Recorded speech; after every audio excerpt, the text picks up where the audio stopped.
Today, we're debunking the debunkers when it comes to the climate change conversation with Dr. Patrick Moore. Let's talk about that. Instead of focusing on winning arguments, we're teaching the basic fundamentals of sales and marketing and how we can use them to win in the world of politics, teaching you how to meet people where they're at on the issues they care about. Welcome to the Brian Nichols Show.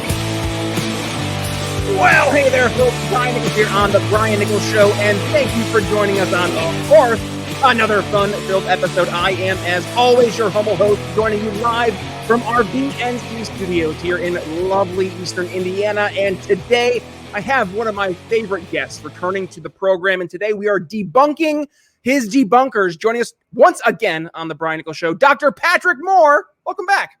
Hello there, Brian. Nice to be with you again. Great to have you back on the show, Dr. Moore. I know our conversations always leave me feeling educated, enlightened, and informed. And I got to tell you, I hear from the audience in a slew of emails and messages after your appearances. They love having you on the show. They love hearing about you debunking the perpetual myths and narratives that associate themselves with the global warming / climate change narratives. And today, I wanted to go ahead and take a second to debunk some of the debunkers who have gone out of their way to go after your brand new book. So before we do that, do us a favor. For the folks who are joining us here for the first time in the program, Dr. Moore, who are you and what's your role in this greater conversation towards climate change? Well, I just happened to stumble across a science called ecology when I was in university and did a PhD in that. And while I was doing it, I heard about this little group that was meeting in a church basement to stop U.S. hydrogen bomb testing. I thought that was a pretty good idea, seeing as though it was the height of the Cold War, the Vietnam War, the threat of all-out nuclear war, and the emerging consciousness of the environment. I joined in on that and became a leader of Greenpeace for 15 years until they were hijacked by the left, unfortunately. It turned political, and I had to get out because they started pushing campaigns that had no basis in science. Ban chlorine worldwide was the one that caused me to have to walk out the door. But I did so peacefully and basically fashioned myself a sensible environmentalist, basing my positions on science and logic rather than misinformation, sensationalism, and fear, which is the hallmark of today's Greenpeace and basically the whole environmental movement, as they call themselves. But now they're really just a scare story machine. And you have a brand new book, Fake Catastrophe or Fake Invisible Catastrophes and Threats of Doom. And we've had you on the show to talk about that book at length. But since that book's come out, of course, the detractors have as well. And today, Dr. Moore, I wanted to take a moment and go after some of these detractors over at the website is the Thai. Correct me if I'm wrong in the name there. The Thai, yes. The Thai is one of the names for the spring salmon, or the Americans call it something different. King salmon. Okay. The king salmon, which we call the spring salmon, is also called a Thai if it's over 30 pounds. Gotcha. Okay, well, let's start debunking some of these debunkers. The first I wanted to focus on was the IPCC hasn't found climate change is changing more rapidly. That's the claim in your book. But according to the Thai, that is not the case. Go ahead and give us the context behind their argument and where your argument in the book actually lines up with the truth. Well, in general, this warming period that we're in now, the modern warming period or modern warm period, began around 1600 AD. The medieval warm period was around 1000 AD. From then it cooled into the Little Ice Age, 1600 AD. That's 423 years ago, more than 4 centuries. That's when it started warming again. We didn't start using fossil fuels to any extent until 150 years after that. And since then, the warming has continued at pretty much exactly the same pace that it did from 1600 till about 1850, 250 years. It hasn't changed in the slightest in terms of its upward slope. And in fact, about 150 years from now, we should expect the modern warm period to reverse itself again and go back into a cooling period, as it has 3 times in cycles since the Minoan warm period, which was 3,000 years ago. So that's the simplest way I can put it. There is no indication that the rapid increase in CO2 that we have caused, replenishing the CO2 in the global atmosphere and oceans, not adding to it. All the CO2 we're putting into the atmosphere came from there in the first place. All of the fossil fuels that we are burning were once made of life. That life got lost in the sediments and turned into oil, gas, and coal. All the carbon in that oil, gas, and coal used to be in the environment. And all we're doing is putting it back where it came from and replenishing it back to a healthy level. Even today, with 400 plus ppm, that's only half what the plants would prefer. And they'd even like double that. And that's why greenhouse growers around the world purposefully inject to double and triple the CO2 in their greenhouses above what's in the natural atmosphere. That's why we know for a fact that 30% increase in growth of natural forests and farm crops is largely due to the increase in CO2 that we have put back into the environment to replenish it to levels that are more conducive to life. It's as simple as that. And you don't need to go any further in terms of the whole idea that more CO2 is going to cause runaway global warming and all that. It isn't happening, and it isn't going to happen. Let's talk about one of the claims in your book, that there's a clear downward trend in species extinction. And in the article from the Tyee, they say, referencing a portion of the graph which shows a total of 413 recorded extinctions between 1870 and 2009, Moore writes, during the last 100 years, the number of extinctions has declined by about 80%. Sounds good. Largely due to the efforts of naturalists, hunters, environmentalists, and politicians that gave their time towards this cause, attributing early disappearances towards European colonization and overhunting. However, here comes our skeptic, Craig Hilton Taylor, in an email, who is the head of the International Union of Conservation of Nature's Red List of Endangered Species, describes your graph as, quote, not good, saying that because breaking extinctions down by decade is, quote, not very helpful because of the lag time between extinction and a species being recorded as extinct by the Union. Dr. Moore, your response? If you can understand what that means. The fact of the matter is, it wasn't till about 100 years ago that the average person even cared about extinction. Maybe a few naturalists did, but it wasn't until the passenger pigeon went extinct in the United States and Canada that people really started thinking about this. Up until then, extinction was just, oh, well, there's none left. And the dodo bird on Mauritius and many other species went extinct due to human overhunting to basically take them all out. Even native people like on New Zealand, the people who were, all they had was spears, right? But they put about 7 species of flightless birds to extinction before Europeans even arrived there. So there were extinctions going on all the way through human evolution. One of the interesting things is because humans evolved in Africa, the animals evolved with them. And so the animals adjusted to the humans' ability. But when humans came to North America, the animals here had never seen human beings before. And it wasn't very long ago that we came here in historical time, like 15,000 years ago, compared to beginning 500,000 years ago in Africa, as we evolved from apes to humans and developed tools and stuff like that. And when we came to North America, we wiped out quite a few different species. And interestingly, other species came here with us over the land bridge from Asia when the sea was 400 feet lower than it is today, and there was a pathway across there. The wolves came here from the old world. The grizzly bear came here, called the Eurasian brown bear, on the other side. The moose came here, called elke, on the other side. The reindeer came here, now we call them caribou. But those are the same species that came from that side. Interestingly, horses and camels are New World species. They didn't exist in the old world. They went the other way. And the people on the other side thought, wow, these things look useful, horses and camels. That wasn't that long ago, 10, 15,000 years ago. And they became the main pack animals and riding animals of the whole old world. But the people on this side that came from the other side ate them all. And the only ones left are the llamas. They're in the camel family, and alpacas. But all the others, including all the horses, were exterminated because they look pretty good to eat. And so the people who came from Asia to here never figured out how important those animals could have been for transportation, whereas the people on the other side did. So I don't know what that says about the intelligence of New World people, but there you go. Let's go to another attempt to debunk part of your book. That's talking about the, as you claim, the decrease in forest fires, which right now I know obviously is a relevant topic of conversation with the wildfires in Canada, which we are getting all the smoke and deliciousness in the air being sent down here to the States. So one of the claims in the debunking of your book was that, well, you were using data prior to 1983 that was not actually accurate data. What's your response to that?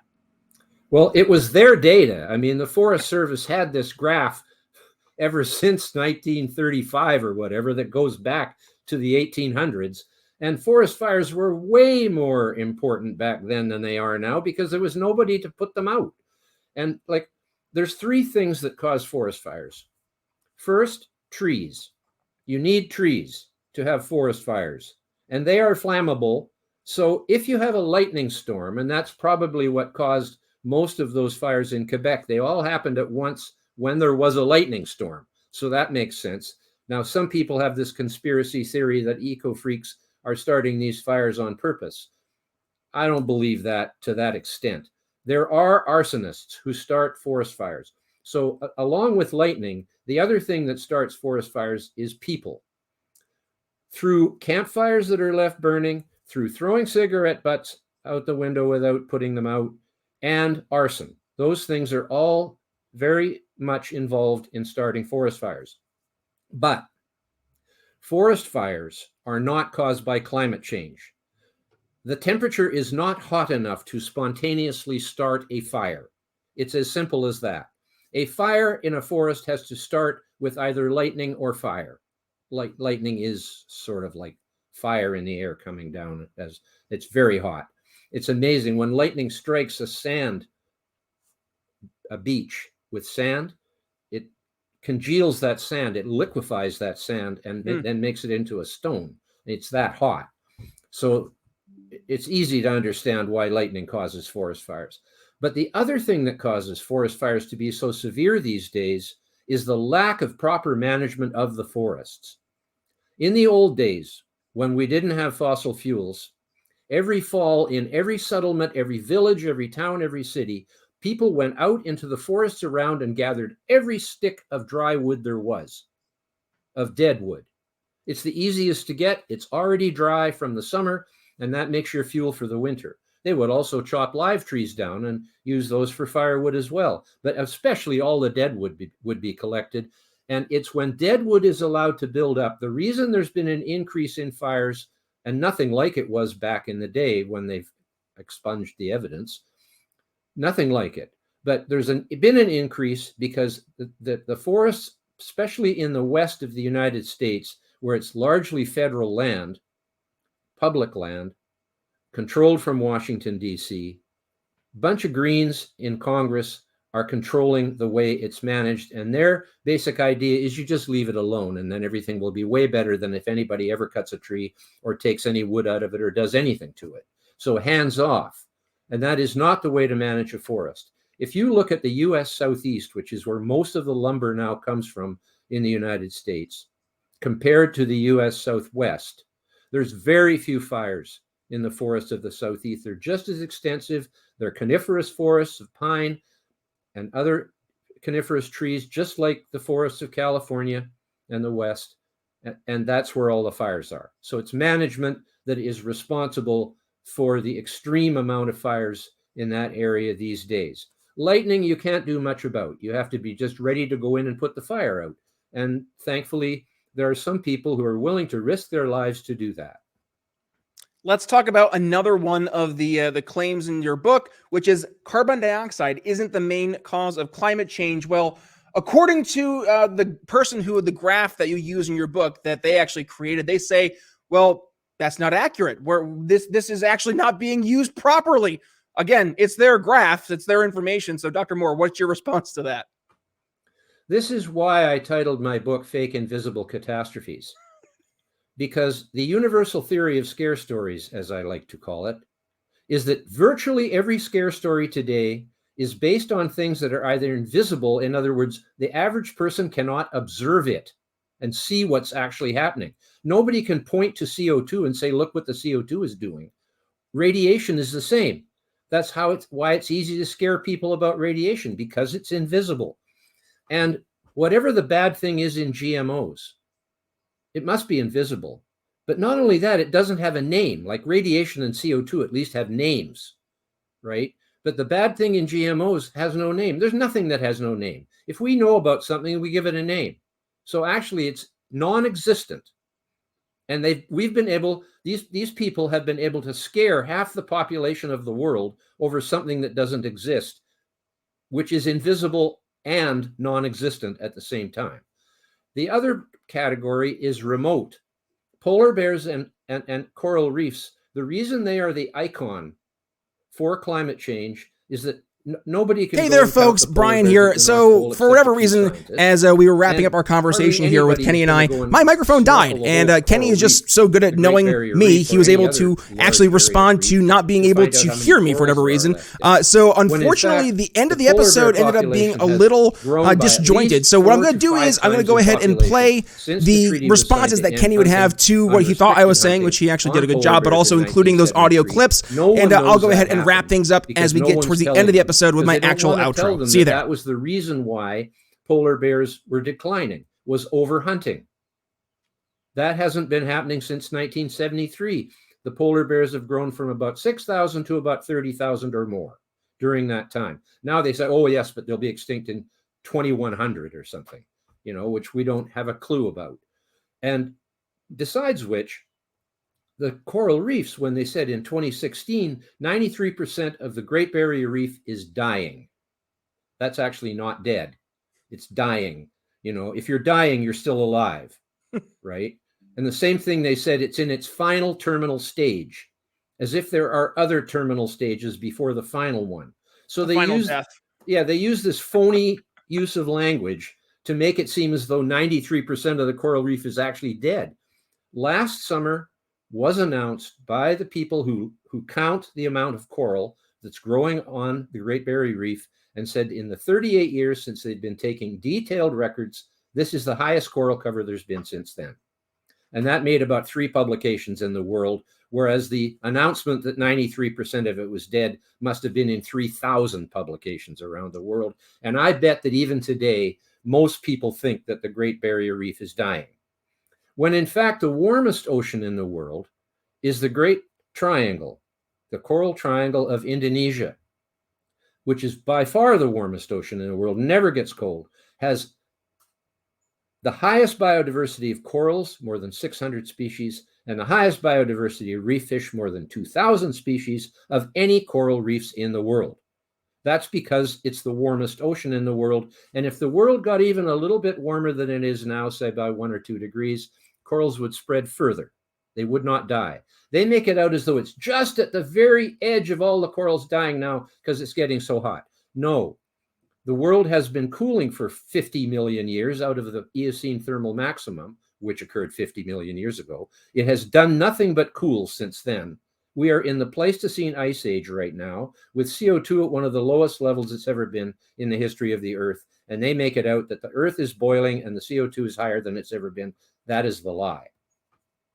So as we go towards the tail end of today's episode, I wanted to read one paragraph here from the Tyee article. And then it starts out, it encapsulates everything from a scientific discussion debate standpoint where we are today.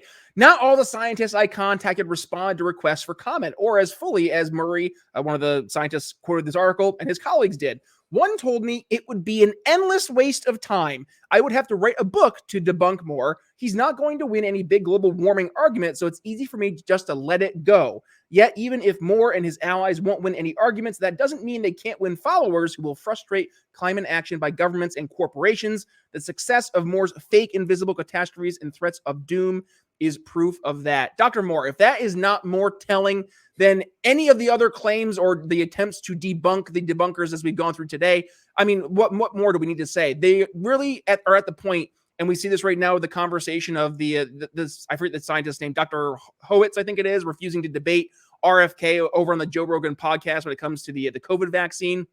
They are in a point right now where they're just in the trust the experts, trust the science mentality, and thinking that just screaming that enough is enough.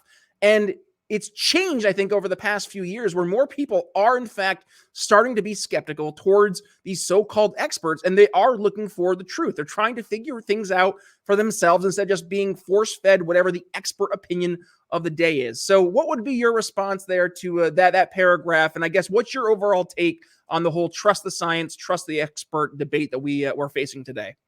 For example, anybody who calls CO2 carbon or carbon pollution is clearly not a scientist. Scientists are very specific about what they're talking about. And carbon dioxide and carbon are two completely different things. There's no similarity between them at all, except CO2 has carbon in it. But that goes for all of the elements. When you put one element together with another and make a compound, like sodium chloride, for example, chlorine gas, pure chlorine, is very, very toxic. And so are all the other halogens, chlorine, bromine, fluorine. They kill bacteria, and if you eat too much of it yourself or breathe it in, it'll kill you. But when you make it into table salt, it becomes an essential nutrient. When you make it into sodium chloride for bleaching and making things antiseptic, it kills germs. That's why it's so important. So yet at the same time, Greenpeace, the reason I left was because they started a campaign to ban chlorine worldwide and called it the poison, the devil's element. Yeah, they called polyvinyl chloride, PVC, otherwise known as vinyl, what your credit cards are made out of. They called that the devil's element. So it's just a bunch of propaganda. There is nothing at all credible about someone who calls carbon dioxide carbon. And if they call me a climate denier, they're also lying, because I do not deny that there's a climate. I do not deny that the climate changes. They call you a climate change denier. Of course it changes. It's been changing all through the history of the world. But what they mean is that I'm not a scare story monger, right? I'm not trying to freak people out and make them think that the world is coming to an end like Greta Thunberg and all these people do. It is just such a shame that people stoop to this kind of tactic of trying to scare people into doing what they say, when in fact we should be having intelligent conversations about this. And the intelligent conversation shows us that no, this is not a high level of CO2 historically, and life flourished when CO2 was far higher. And this is not a high temperature if you look at it historically. Before this, there was 250 million years before this ice age, 250 million years when there was no ice on either pole, and life flourished on the poles, not just at the equator and in the temperate zones. The whole Earth was warm, and life flourished everywhere during these periods, during the dinosaur era, for example. So the idea that it's too hot and there's too much CO2 is absolutely and completely false and ridiculous if you study the history of the world. The book is Fake Invisible Catastrophes. I just messed it up. Fake Invisible Catastrophes and Threats of Doom. There we go. The book is available over on Amazon. Dr. Moore, it's always a great conversation to have where we're debunking the debunkers. Do us a favor as we wrap things up today. What would be your final thoughts to put a nice bow in today's episode? My final thought is, please, people, study the science. This has been turned into a completely political attack on Western civilization, basically. Russia, India, and China are not into this. And they, if you add Africa and most of South America and South Asia, you've got 2/3 of the world population that don't even believe in any of this. And they are right not to. If you look at Modi, now the leader of the world's most populous country, he has a really, I'd say, realistic view of what's going on around these subjects. And so do many of the other leaders in the developing world. They just have to go along with it to a certain extent, or they won't get the aid that they want from the rich countries. But it's the rich countries that have gone all crazy here. And I don't know why that is, but we've got this group of people who actually think the world is coming to an end if the temperature goes up by another 0.5 degree Celsius. That is such a stupid thing to say. 0.5 degree Celsius wouldn't make hardly any difference to anything if it did happen. Maybe it will. It's gone up 1 degree since 1600. 1 degree. And it was cold back then, and crops failed, and people died of starvation.